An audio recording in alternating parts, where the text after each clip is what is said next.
मबदा। अब ये आइन लाम और मीम ये तीनों हरूफ आपको जिस लफ्ज में भी मिलेंगे उसका माना जानना जरूर होगा। यानी आइन लाम मीम इल्म, अब आइन लाम मीम इल्म से है मुअल्लिम, जरा जागो यार, मुअल्लिम इल्म पढ़ाने वाला, इसी से है मुतअल्लिम, आइन लाम मीम इल्म पढ़ने वाला, इसी से अल्लामा इल्म जानने वाला, इसी से मालूम आइन लाम और मीम जानने वाला। इसका मतलब है कि हर लफ्ज का एक मादा होता है जिससे वो निकलता है। आप पता करते ये जो उम्मी है, नबी उम्मी, उम्मी का जो मादा है, जो मबदा है, जो ओरिजिन है, ओरिजिन वो है उम्मुन, उम्मुन जिससे उम्मी है। और उम्मुन का पता क्या माना होता है? अनपढ़ नहीं। उम्मुन का माना होता है असल, ओरिजिन, बिगिनिंग, आगाज, जड़, रूट, फाउंडेशन, बुनियाद, इब्तदा, उसे कहते हैं उम्मुन। मां पता क्यों उम्मुन है? मां भी इसीलिए उम्मुन है कि बच्चे की इब्तदा मां से, बच्चे का आगाज मां से, बच्चे की बिगिनिंग मां से, इसलिए वो है उम्मुन, इब्तदा, आगाज। साइंस भी कहती है, अहदीस भी कहती हैं, ये सारी जमीन के ऊपर पानी पानी थी। जमीन का जो पहला टुकड़ा नमूदार हुआ ना, जो पहली बस्ती अपीयर हुई, वो थी शहर मक्का, मक्का की बस्ती। कुरान मजीद फुरकान हमीद की सूरह अल इनाम है, उसकी आयत का नंबर है 92, 92। अल्लाह रब्बुल इज्जत ने इरशाद फरमाया, वाली तुनज़िरा उम्मल कुरा व मन हौलहा। ए हबीब आप इनको तंबीह करें, ये जो उम्मुल कुरा वाले हैं और इनके इर्द गिर्द जो लोग हैं, यानी इस जमीन की इब्तदा मक्का, वो भी उम्मी। इसका मतलब है मक्का में सारे अनपढ़ ही थे, या मक्का बस्ती अनपढ़ों की बस्ती थी। इसका मतलब है जमीन की इब्तदा मक्का, वो भी उम्मी। बच्चे की इब्तदा मां, वो भी उम्मी। जितने भी अलूम हैं वो लोहे महफूज से कायनात में उतरते हैं। आप सूरह ज़ुखरफ की आयत नंबर 4 पढ़े, सूरह रात पढ़े, व इन्नहु फी उम्मिल किताब, यानी उसको लोहे महफूज को भी अल्लाह ने उम्मुन कहा है। कुरान मजीद फुरकान हमीद की पहली सूरह कौन सी है? वो कुरान किस सूरह से शुरू तो हो रहा है जी? किबला फरमा रहे हैं फातिहा से, यानी कुरान का आगाज सूरह फातिहा, कुरान की इब्तदा सूरह फातिहा, कुरान की बिगिनिंग सूरह फातिहा, उसे कहते हैं उम्मुल कुरान। कुरान की कुरान की इब्तदा, ओरिजिन, मबदा, बिगिनिंग, आगाज, जड़, रूट, फाउंडेशन। अल्लाह रब्बुल इज्जत ने फरमाया, अल्लज़ीना यत्तबिऊना रसूलन नबियल उम्मी, लोगों इत्तिबा करो, पैरवी करो इस रसूल की जो नबी है और नबी उम्मी है। सारी कायनात की असल का नाम मोहम्मद मुस्तफा है, सारी कायनात की ओरिजिन का नाम मोहम्मद मुस्तफा है। कायनात की बिगिनिंग, आगाज, जड़, रूट, फाउंडेशन, बुनियाद, आगाज का नाम मोहम्मद मुस्तफा है। सोनिया सारी कायनात की सारी कायनात की बिगिनिंग तेरा नूर है। सबसे पहले अपने नूर से मैंने तेरे नूर को पैदा किया, फिर तेरे नूर से आदम को बनाया, फिर तेरे नूर से इब्राहिम को बनाया, इस्माइल को, इसहाक को, यकूब को, मूसा को, हारून को, ईसा को, लूत को, हूद को, दाऊद को, ज़करिया को, यहया को अलैहिमुस्सलाम। फिर तेरे नूर से जन्नत को बनाया, फिर तेरे नूर से चांद को बनाया, सूरज को बनाया, सितारों को बनाया, सारी कायनात को तेरे नूर से बनाया। तू सारी कायनात की असल है, ओरिजिन है, मबदा है, बिगिनिंग है, इसलिए तू नबी उम्मी है। ये है उम्मी का माना। और अगली बात सुन लो, कभी अनपढ़ों को पढ़ाने के लिए, अनपढ़ आता है, बोलो यार, आपके गांव में स्कूल नहीं कोई, उसमें जो टीचर हैं वो पढ़े हुए हैं कि अनपढ़? जी भाई, अनपढ़ों को तो पढ़ाना है और सारी कायनात को पढ़ाने के लिए आए। तो जो खुद ही पढ़े हुए नहीं, वो दूसरों को क्या पढ़ाएंगे?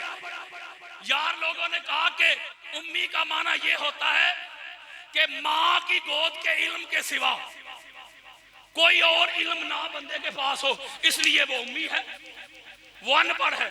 मैं एक बात समझाने लगा हूं आपको।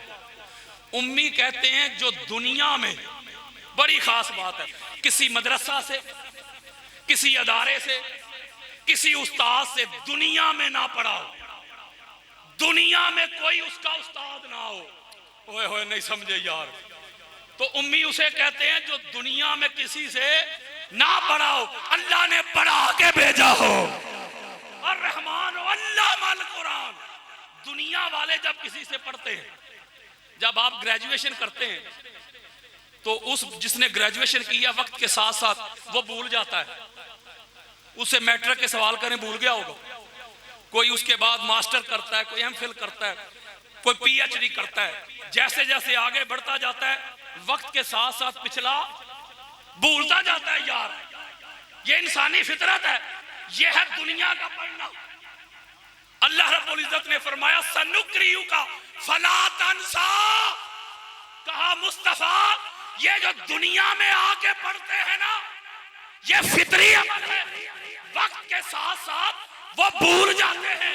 तुझे ऐसे पढ़ा के भेजा है कि तू कभी नहीं भूलेगा। ये उम्मी का माना समझा रहा हूं यार। जो कहते हैं माँ की गोद के अलावा किसी के पास कोई इल्म ना हो, उसे कहते हैं उम्मी। अच्छा उम्मी, आओ अभी हजूर अलैहिस्सलाम की वालिदा का जिक्र किया हाकिम साहब ने। हजरत अब्बास बिन अब्दुल मुत्तलिब वो रवायत करते हैं कि आका, आपके बचपन में मैं आपको मिलने के लिए आया। आप झूले में थे, गहवारे में थे, पंगूड़े में थे, रात का वक्त था और आसमान पे 14वीं रात का चांद अपने पूरे अरूज पे था, जवानी पे था, बड़ा ताबनाक था, चमक रहा था। मैंने क्या देखा कि आसमान पे चांद कभी दाएं कभी बाएं रक्स करता है। फिर मेरी नजरें आपकी पाक उंगलियों की तरफ चली गई, हाथ मुबारक की तरफ चली गई। जिधर जिधर आपकी पाक उंगली गर्दश करती थी, चांद आसमान पे रक्स करता था। यूं लगता था कि आपके उंगली के इशारों पे चांद नाच रहा है। सुने मेरे आका का जवाब। मेरे आका फरमाते, चचा अब्बास, आप इतनी सी बात पे परेशान हो गए, हैरान हो गए? अल्लाह की इज्जत की कसम, जब मैं अपनी माँ हजरत आमिना की गोद में था तो लोहे महफूज पे जब कलम चलता था तो उसकी भी आवाज सुना करता था। आप रवायत करते, जब हजूर का नूर मेरे बतने पाक में आया, मेरे हवाल ही बदल गए। बकरियों ने मेरे आगे चलना छोड़ दिया। ओए होए होए, नहीं समझे यार। अतबे नूरे मुस्तफा में आप फरमाती, मैं कुएं पे जाती पानी लेने के लिए, हाथ बढ़ाती डोल खींचने के लिए, तो पानी खुद चल के ऊपर मेरी तरफ आ जाता। आप फरमाती, मैं कदम रखती पत्थरों पे, पथरीली जमीन पे, तो पत्थर नरम हो जाते। आप फरमाती, कड़कती धूप में मैं बाहर निकलती तो बादल मेरे सर पे साया फिगर हो जाता। मैं रात को जब आराम करती तो अपने सराहने ऐसे ऐसे फल पाती जो फल मैंने कायनात में देखे ही नहीं थे। मौलवी जी, लड़ाई नहीं, हाथ जोड़ के एक रिक्वेस्ट है, अगर माँ की तालीमात ही काफी हैं तो फिर मुझे आमीना, पाक आमीना सलामुल्लाह अलैहा जैसी माँ दिखा और मोहम्मद मुस्तफा जैसा बेटा दिखा। इसका मतलब ये हुआ हो गई असले कायनात, उर्जन।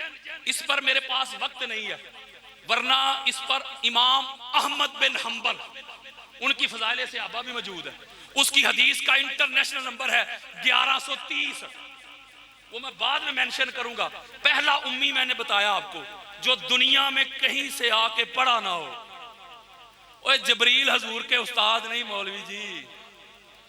ओए जबरील तो इस घर के बच्चों से ट्यूशन लेता है। वो जबरील तो इस घर के बच्चों के झूले झुलाता है, जबरील तो इस घर के बच्चों का दर्जी है, वो मेरे मुस्तफा का उस्ताद नहीं। इसलिए कि हजूर को अल्लाह ने बढ़ा के भेजा और अल्लाह ने कहा इत्तिबा की शर्त यह है उम्मियत का फैज होना, यानी किसी से ना पढ़ाओ। मैं एक रवायत देता हूं आपको, इस फितने का कला कमा कर देता हूं। हजरत सईदा ज़ैनब सलामुल्लाह अलैहा, उनका लक़ब है आलिमा गैर मुअल्लिमा, यानी आलिमा गैर मुअल्लिमा का मतलब ये होता है किसी मुअल्लिमा से तालीम हासिल नहीं की यार, किसी मदरसा से जाके नहीं पढ़ा, और फिर इल्म का क्या मेयार है वो मैं आगे बताऊंगा। इसका मतलब है कि इत्तिबा, अल्लाह कहता है कुरान में, उसकी करनी है। इमाम उसे बनाना है, पेशवा उसे बनाना है, रहबर उसे बनाना है, हादी उसे बनाना है, मुर्शिद उसे बनाना है, जिसके पास शाने उम्मियत का फैल हो।